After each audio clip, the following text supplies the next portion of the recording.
Hello friends, welcome জানাচ্ছি আমার YouTube channel সবাইকে। চলে এসেছি আপনাদের জন্য আরও একটা নতুন ভিডিও নিয়ে। সবাইকে জানাচ্ছি গুড মর্নিং। তো WBCIPর মপআপের অটো আপগ্রেডেশনসের লিস্ট আজকে আসছে, আর কিছুক্ষণের মধ্যেই 10টার সময় চলে আসবে লিস্ট। কিভাবে তোমরা অটো আপগ্রেডেশনসে অ্যাডমিশন নেবে পুরোটা বলে দিচ্ছি, এবং অটো আপগ্রেডেশনসে পরবর্তী লাস্ট ধাপ সেটা কীভাবে হতে চলেছে। কারণ স্ট্যান্ড অ্যালোন অ্যাডমিশন এবছর হবে না, এটা তোমাদের আগেই বলে দিয়েছিলাম। যারা নতুন এসে তাদের রিকোয়েস্ট করলাম প্লিজ সাবস্ক্রাইব করবেন, সঙ্গে থাকবেন, লাইক করবেন ভিডিওটাকে এবং হাইপ করবেন যাতে সবার কাছে পৌঁছায়। দেখুন, বর্তমানে আজকে অটো আপগ্রেডেশনসের লিস্ট আসছে, অর্থাৎ এই ক্ষেত্রে যেরকম ফার্স্ট রাউন্ডে অটো আপগ্রেডের লিস্ট এসেছিল সেরকমভাবেই সেকেন্ড রাউন্ডের আসবে। এই ক্ষেত্রে প্রথমে যেটা করতে হবে আপনাদের WBCIPতে গিয়ে লগ ইন করতে হচ্ছে। লগ ইন করার পরবর্তী ড্যাশবোর্ড ওপেন হবে, সেখানে স্ক্রল ডাউন করে চলে এলে আপনি দেখতে পাবেন কংগ্রাচুলেশন বলে মেসেজ।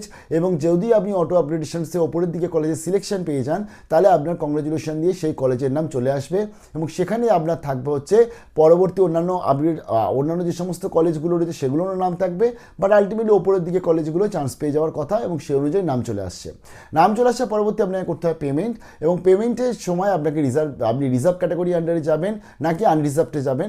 রিজার্ভে যাওয়াই উচিত, তো সেই হিসাবে আপনি চয়েস করছেন। চয়েস করার পরবর্তী আপনি পেমেন্টে যাচ্ছেন, পেমেন্ট করে দিচ্ছেন। এবং সেখানে পেমেন্টটা কীভাবে, অর্থাৎ মপআপের ফার্স্ট রাউন্ডে সেখানে আপনি যে টাকাটা দিয়েছেন সেটার সাথে যদি আপগ্রেডেড যে কলেজটায় ভর্তি হচ্ছেন বর্তমানে সেই কলেজে ফিসটা বেশি হয় তাহলে অ্যাডজাস্ট হয়ে যাচ্ছে। যদি মনে হচ্ছে বেশি টাকা দিতে হচ্ছে, অর্থাৎ আগের কলেজটাও 2000 টাকা ছিল অ্যাডমিশন ফিস, বর্তমানে এটা 4000, তাহলে আপনাকে আর 2000 টাকা কিন্তু সেই সময় পেমেন্ট করতে হচ্ছে। পেমেন্ট করলেই আপনার কিন্তু অটো আপগ্রেডেশনসে অ্যাডমিশন কমপ্লিট আজকের প্রসেস।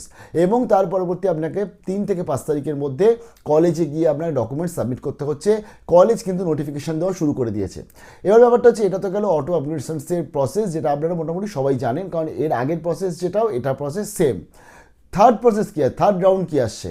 অটো আপগ্রেডেশনসে আজকে যারা ধরো নিজের পছন্দ কলেজ চান্স পেলে না, বা যারা ধরো ভর্তি ক্যান্সেল করে দিলে যে না আমি এই কলেজে পড়বো না, বা যারা ধরো মপআপে যে কলেজ চান্স পেয়ে গেছো সেখানেই পড়তে চাইছো, তো তাহলে তো তাদের জন্য ঠিক আছে। বাট তারা বলছো না, মপআপে যে কলেজ পেয়েছি সে কলেজেও পড়বো না, ভুল করে ভর্তি হয়েছি, ক্যান্সেল অ্যাডমিশন করে দিতে পারছেন। যদি মনে করছেন অটো আপগ্রেডেশনসে যে কলেজ এসে সেখানেও ভর্তি হবো না, ক্যান্সেল অ্যাডমিশন করছেন, আপনার অ্যাডমিশনটা ক্যান্সেলেশন হয়ে গেল, টাকা পাবেন কিন্তু সমস্ত প্রসেস কমপ্লিট হবে তারপরে। এর ব্যাপারটা হচ্ছে, তাহলে এর পরবর্তী থার্ড রাউন্ড যেটা হচ্ছে স্ট্যান্ড অ্যালোন অ্যাডমিশন, সেটা তো আর হবে না কলেজে। এক্ষেত্রে আপনাকে WBCIPতে গিয়েই সেমভাবে আপনাকে প্রসেসে রেজিস্ট্রেশন করতে পারেন, নতুন আবেদন করতে পারেন। সেমভাবে আপনি কিন্তু যেভাবে আবেদন করে এসছেন লগ ইন করে আপনাকে ওই সিলেকশন করতে হবে কলেজগুলোকে, এবং তার পরবর্তী মেরিট লিস্টের জন্য ওয়েট করতে হবে। এই সেম একদম ছোট্ট একদম প্রসেস, এবং লাইক ফার্স্ট ফেজ, লাইক এখন যে অনগোয়িং সেকেন্ড ফেজ, সেরকমই হতে চলেছে থার্ড ফেজ। এবং এইভাবেই কিন্তু ফেজগুলো এগোচ্ছে। এবং থার্ড ফেজে আলটিমেটলি WBCIPর আন্ডারে রয়েছে বলে আমাদের এই যে অ্যাডমিশন ক্যান্সেলেশনের পরবর্তী পেমেন্ট পাওয়ার জন্য, যেটা সাধারণত হয় কি, মপআপের অটো আপডেট হয়ে গেলে পরবর্তী যখন কলেজের মাধ্যমে স্ট্যান্ড অ্যালোন অ্যাডমিশন হয় তখন কিন্তু সমস্ত যদি কোনো স্টুডেন্টস অ্যাডমিশন ক্যান্সেল করে পেমেন্ট রিফান্ড তখন কলেজ করে, তার জন্য অ্যাপ্লিকেশন করতে হয়, অনেকটা দিন ওয়েট করতে হয়। তো বর্তমানে যেহেতু পুরোটা WBCIPর আন্ডারে আছে, তাই আমাকে আর কলেজে কোনো কিছু ঝামেলা নেই, আমাকে ডাইরেক্টলি WBCIPতেই আমাকে ক্যান্সেল অ্যাডমিশন করতে হবে। আর অ্যাডমিশন ক্যান্সেল করলে তাদের টাকা পেতে আবার বলছি সমস্ত প্রসেস শেষ হবে, তারপরেই কিন্তু অ্যাডমিশন ক্যান্সেলেশনের টাকাটা পাওয়া যায়। আর একটা ব্যাপার বলে দিই, ফার্স্ট ধরো তুমি সেকেন্ড রাউন্ডে কোনো টাকা দিয়ে রেখেছো, মপআপে ভর্তি হয়ে গেছো, ক্যান্সেল করে দিলে, থার্ড রাউন্ডে কিন্তু তোমাকে ওই টাকাটা অ্যাডজাস্ট হয় না, তোমাকে নতুন করে পেমেন্ট করতে হয়, ওই টাকাটা কিন্তু পরবর্তীতে পাওয়া যায়।